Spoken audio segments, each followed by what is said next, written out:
पुण्यश्लोक अहिल्यादेवी होळकरांचं नाव ऐकताच ऊर अभिमानानं भरून येतो। अत्यंत धर्मनिष्ठ, न्यायप्रिय आणि दूरदृष्टी असलेल्या या शासनकर्तीनं संपूर्ण भारतभर हिंदू संस्कृती आणि परंपरांचं पुनरुज्जीवन केलं। काशी विश्वनाथ, रामेश्वरम, अयोध्या, द्वारका यासारख्या महत्वाच्या तीर्थक्षेत्रांचा जीर्णोद्धार करून त्यांनी विदेशी आक्रमणांमुळे विझत चाललेला धर्माचा दिवा पुन्हा प्रज्वलित केला। पुण्यश्लोक अहिल्यादेवींनी दाखवलेल्या या जनकल्याणाच्या मार्गावर वाटचाल करत आहे आपलं भाजप महायुती सरकार। येत्या 31 मे 2025 रोजी अहिल्यादेवींची 300वी जयंती महाराष्ट्र उत्साहानं साजरी करतोय आणि म्हणूनच अहिल्यादेवींच्या कार्याला अभिवादन करण्यासाठी महाराष्ट्र सरकारनं अनेक महत्वपूर्ण निर्णय घेतले। चौंडी या त्यांच्या जन्मगावाच्या विकासासाठी 681 कोटी रुपये देण्यात आले।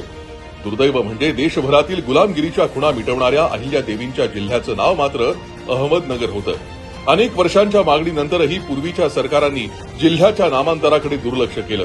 भाजप महायुती सरकार सत्तेत येताच हा प्रश्न कायमचा निकाली लावत आता जिल्ह्याचं अहिल्यानगर असं अधिकृत नामकरण करण्यात आलंय।